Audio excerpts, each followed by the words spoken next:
One में जिनका भी ग्रुप ए है, अकाउंटिंग ग्रुप है, उनको क्या क्या पढ़ना है। क्योंकि आपको सिलेबस नहीं पता है, इसलिए मैंने सोचा कि एक शॉर्ट वीडियो बना दूं आपके लिए कि आपको सिलेबस में कोई भी कंफ्यूजन ना हो। ठीक है, तो सिंपल सी बात है, ग्रुप ए जो है वो अकाउंट्स और फाइनेंशियल अकाउंटिंग ग्रुप में आता है। ठीक है, जिसको हम लोग accounts and financial account finance group में रखे हुए हैं यूनिवर्सिटी के अकॉर्डिंग। तो ये फाइनेंशियल अकाउंटिंग ग्रुप में आता है। तो सिंपल, आपको मेजर पेपर जो है आपका एमजेसी पेपर, वो क्या है आपका एमजेसी पेपर जो है वो है आपका फाइनेंशियल अकाउंटिंग। क्या है आपका फाइनेंशियल अकाउंटिंग, यानी this paper is your main paper, ये आपका मेन पेपर है अकाउंट्स का। उसके बाद है आपका सेकंड है, ये आपका पेपर 1 फर्स्ट में है। पेपर 2 जो है आपका वो एमआईसी है।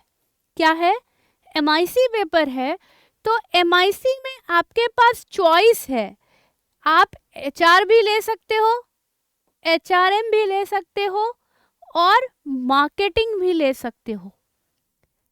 ठीक है, क्या ले सकते हो, मार्केटिंग भी ले सकते हो। तो इन दोनों पेपर में से किसी एक को लेना है आपको। ठीक है, क्योंकि जैसे ही आप सेमेस्टर 2 में जाओगे, 3 में जाओगे, 4 में जाओगे, तो इसी के एडवांस पेपर पढ़ने हैं। और ठीक है, इसी के और एडवांस, जैसे एचआरएम है तो सेमेस्टर 2 में ट्रेनिंग एंड डेवलपमेंट पढ़ना है। वैसे ही मार्केटिंग है तो सेमेस्टर 2 में sales and distribution and advertising management पढ़ना है। तो जैसे जैसे आगे बढ़ते जाओगे सेमेस्टर वाइज, वैसे वैसे आपको सिलेबस जो है आपका, बुक्स जो है आपकी उससे रिलेटेड ही होंगी। जैसे आपने मार्केटिंग लिया है तो मार्केटिंग से रिलेटेड ही होंगी, बट स्पेशलाइज्ड पेपर कुछ चेंज होता चला जाएगा। तो मेरा, अगर हमसे पर्सनल सजेशन लोगे तो हम आपको बोलेंगे कि आप एचआरएम के लिए जाओ, ह्यूमन रिसोर्स मैनेजमेंट के लिए जाओ। क्योंकि एचआरएम स्टार्टिंग में थोड़ा सा भारी लगता है, टफ लगता है, बट बहुत इंटरेस्टिंग पेपर है। मार्केटिंग भी अच्छा है, बट जो जिसकी कैपेबिलिटी है, अगर आप में लगता है कि आप मार्केटिंग पढ़ लोगे तो फिर आप मार्केटिंग के लिए जाइए। But HRM is best for girls, लड़कियों के लिए एचआरएम पेपर अच्छा है, वो जा सकती हैं एचआरएम पढ़ने के लिए और एचआरएम ले सकती हैं। उसके बाद है आपका एमडीसी पेपर, जिसको हम मल्टी डिसिप्लिनरी कोर्स के नाम से जानते हैं। उसमें आपको चॉइस है, उसमें कुछ ग्रुप्स हैं सब्जेक्ट पेपर्स के, जो कि आप अपने मर्जी का कोई भी पेपर ले सकते हो। इकोनॉमिक्स आप ले सकते हो उसमें, क्योंकि इको क्या है, इको जो है आज कहीं ना कहीं कॉमर्स से रिलेटेड है। ठीक है, तो अगर आप आगे का सोच के, किसी भी प्रोफेशन में आगे का सोच के जा रहे हो तो आप इको लो। ठीक है, बट इसमें बहुत से अदर पेपर भी हैं, जैसे आर्ट्स के पेपर भी हैं और साइंस के पेपर भी हैं। जैसे कि आप इसमें मैथ्स भी ले सकते हो, इंग्लिश हिंदी भी ले सकते हो। आर्ट्स के पेपर है जैसे फिलॉसफी है या साइकोलॉजी है, ठीक है, हिस्ट्री है, ये सब भी आप ले सकते हो। तो मेनली क्या है, इसमें आप देख लो कि आपका इंटरेस्ट किस में है। जिसमें आपका इंटरेस्ट है वो पेपर आप ले सकते हो। जो आपको इंटरेस्टिंग लगता है स्कूल से ही, तो आप वो ले सकते हो। तो आज हम इसीलिए ये थोड़ा सा बेसिक बात कर लिए, और उसके बाद आपका वीएसी, एसईसी और एईसी, ये 3 में तो आप अपनी मर्जी का, मतलब अपने चॉइस का लोगे।